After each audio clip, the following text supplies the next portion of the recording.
যখন মনে করেন যে সৌদি আরবে মিসাইল করছিল, বোমা করছিল, মানে হামলা করছিল, তখন আমরা বাঙালি যে অতি আবিষ্ট হইয়া যে খুশি হয়েছি রে ভাইয়া। উম, উম, মানে এক একজন সুন্দর পোস্ট, আলহামদুলিল্লাহ ভালো হয়েছে, এই সে আবার যারা সৌদি আরব আছে তারাও, ঠিক আছে। কিন্তু আপনি দেখেন, এখন মনে করেন হামলা করছে সৌদি আরবে, মিসাইল ফেলাইছে দুইটা, ঠিক আছে।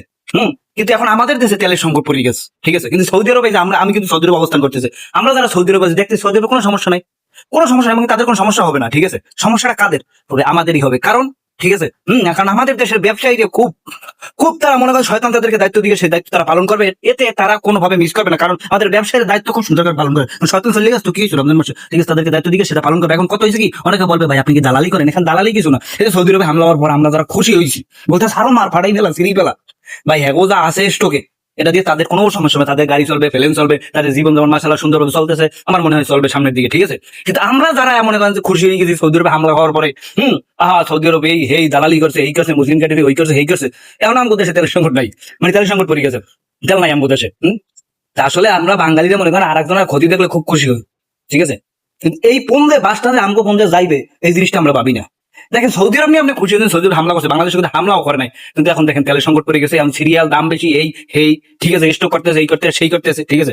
না ভাই, সৌদি আরবে দালালি করতেছি না, এখন দালাল বলতে আমি আমার দেশকে যথেষ্ট পরিমাণ ভালোবাসি এবং কি সম্মান করি, ঠিক আছে, যথেষ্ট পরিমাণে। কিন্তু এই যে সৌদি আরব, বাহরাইন, কাতার মুসলিম কান্ট্রি যখন হামলা হয়েছে, অনেকে খুশি হয়েছে, মানে তাদেরকে বলতে আছি, তো বাংলাদেশে হামলা হয় না, তো বাংলাদেশে তেলের সংকট কেন? হামলা হয়েছে সৌদি আরবে, বাহরাইন, কাতার, তাদের তো তেলের সংকট নেই, তাদের তো তেল আছে। যে আপনি যে জানি আপনি আন্দাজেন, ঠিক আছে, লাফাইতেছেন আর খুশি হইলেন, লাভটা কার হইলো? সৌদির কোনো লস হয়েছে? তাদের তেল আছে, তারা উড়াইবো, বেচবো, খাইবো, সমস্যা নেই। সমস্যাটা আমাদের হইবে ভাই, সমস্যাটা আমাদের, ঠিক আছে। কারণ আমগো দেশে মাটি নিচে তেল নাই, আমগো তেল আর না দেয়, আমার সাথে ব্যবসা না করে বিশ্ব অনেক দেশ আছে এগুলো ব্যবসা করে খাইতে পারবো। আমগো দেশে যদি তেলের ব্যবসা না করে, আমগো দেশে আমগো ক্ষতি, তাগো ক্ষতিটা। সময় আন্দাজে ওই একজন কইছে কামসিলে লই গেছে, আমরা সিলে পিছিয়ে দৌড়িতেছেন, এরকম না ভাই, ঠিক আছে।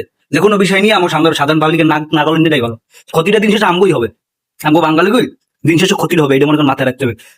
হুদাই মনে করেন হুরুস তুলে আরেকজনের কথা শুনে প্রশ্ন করে দিয়ে ভরে গেলাই না, কোনো লাভ নাই, ঠিক আছে। দেখেন সৌদি আরবে তেলের কোনো সংকট আছে নাই, তেলের দাম এখনো সেমই আছে, সেম ভাবে চলতেছে, মানুষ সেম ভাবে জীবনযাপন করতেছে, কোনো তাদের সমস্যা নেই। কিন্তু আমাদের দেশে মিসাইল করে নাই, কিছু হয় না, কোনো হামলা হয় নাই, কিছু হয় না আমাদের দেশে, কিন্তু আমাদের দেশে তেলের সংকট পড়ে গেছে, ঠিক আছে। সো আর একজনের বিষয় নিয়ে আমাদের নাক না গলায় নেই ভালো। এমনিতে আমাদের দেশের যে অবস্থা ভাই, ফেসবুকে ঢোকলে, ঠিক আছে, নিজের কাছে নিজের খারাপ লাগে যে আমার জন্মস্থান যে দেশে, এই দেশটার এই অবস্থা। বিশ্বাস করেন অনেক কিছু হইতেছে, অনেকে দেখতেছেন, ঠিক আছে। তো এইসব বিষয় নিয়ে, এইসব আর এক দেশে হামলা করছে, সৌদি হামলা করছে, এই জন্য আমরা খুশি হওয়ার কোনো কারণ নেই ভাই। এইসব বিষয় নিয়ে পোস্ট করেন, আমি মনে করি এটা না করাটা ভালো। এখন আপনি খুশি।